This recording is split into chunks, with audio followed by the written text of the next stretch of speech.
In his new book called American Conspiracies, a former wrestler and Minnesota Governor, Jesse Ventura, says that he is exposing what he calls a shameful history of our government that includes lying about the 9/11 terrorist attacks, rigging presidential elections, covering up the truth about the assassination of Americans like John Kennedy and Bobby Kennedy, even Abraham Lincoln. I mean, whatever you mention, he says it was pretty much a conspiracy. So I had a little problem. I read this book. And that's not my problem, but not reading this book.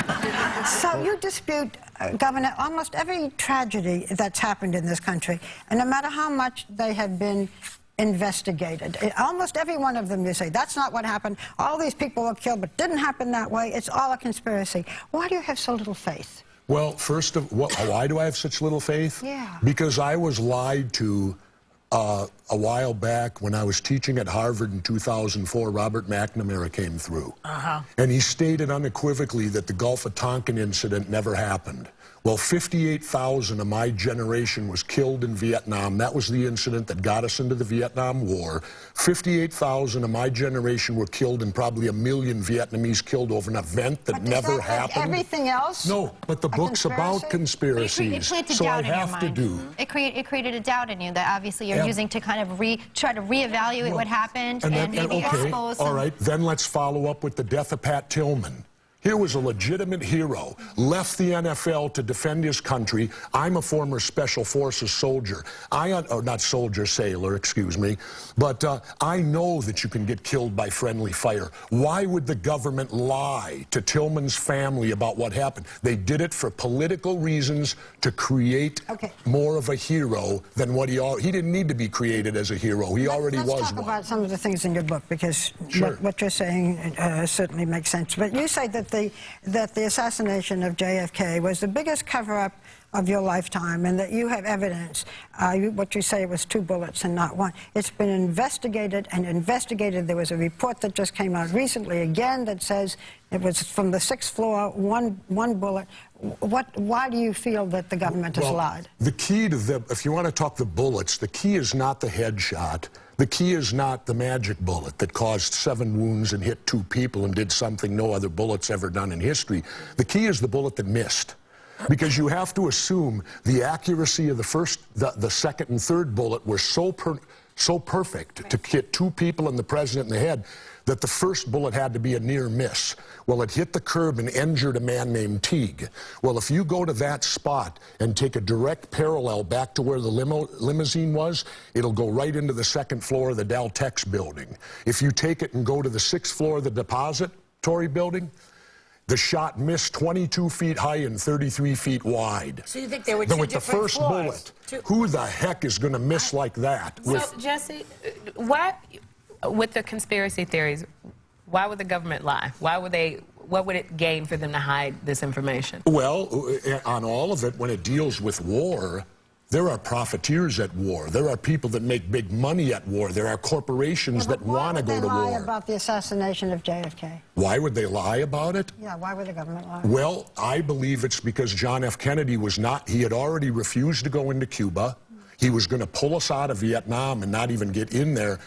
Powerful people wanted that war to happen. So the simple way to do it, kill the president. Here's the point. I just read a book on LBJ, his first 24 hours after the president was killed. Now, bear in mind, we only have advisors in Vietnam. We don't have any ground troops yet. This is '63. His first meeting as the new president of the United States was over Vietnam.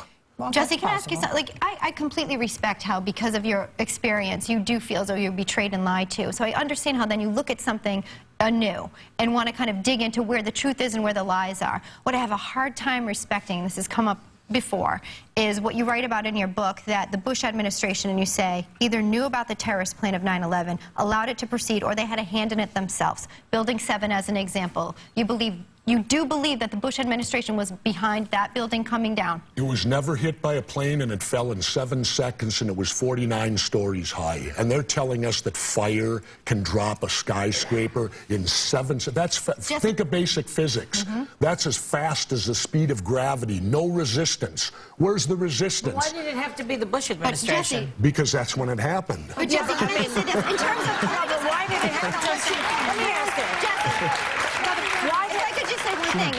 talk about physics too, and I understand, you know, we hear about steel burning and what degree it can burn at.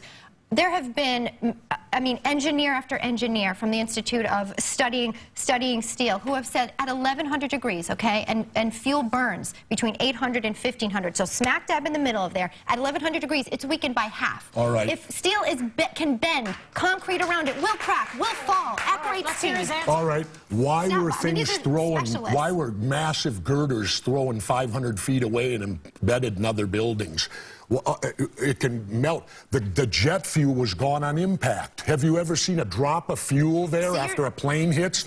Boom, you saw the big explosion.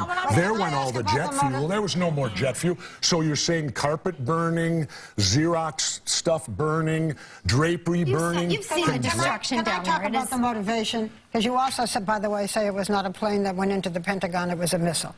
Whatever one may feel about President Bush, you say the reason that this was done was to protect oil interests or because the president wanted to have the Iraq war.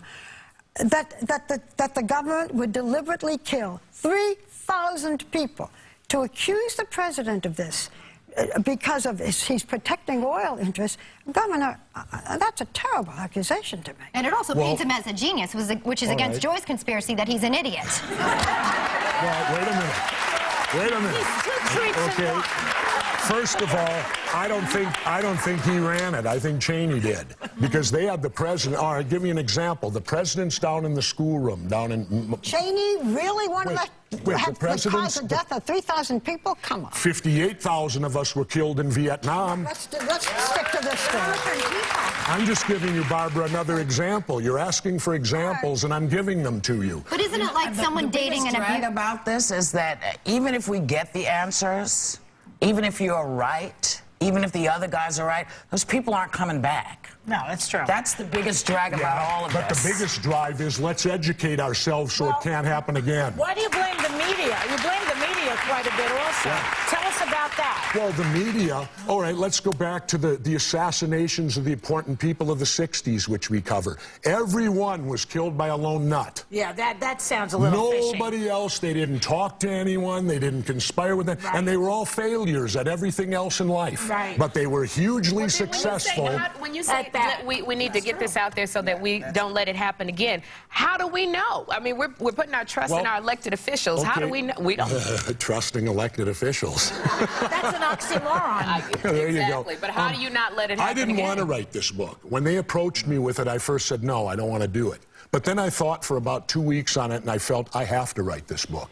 Because 100 years from now, I don't want people reading and think that we all believed. I want people to know that there was a minority opinion that didn't go along to get along. And always remember what Thomas Jefferson said, dissension's the greatest form of patriotism. If you don't hold people's feet to the fire, elected officials, you'll get bad government. If you hold their feet to the fire, you'll get better government. If you... In this book, you write about all the folks that came forward and mysteriously died. Does this worry you? I'm sorry. Well, if everything I wrote in this book is false, I have nothing to worry about. So I guess I only have to worry if what's in there is true. Okay, so this is a fascinating discussion, and however you feel, it certainly is a fascinating book. Everyone in our audience is getting a copy of it. It's called American. Thank you, Barbara.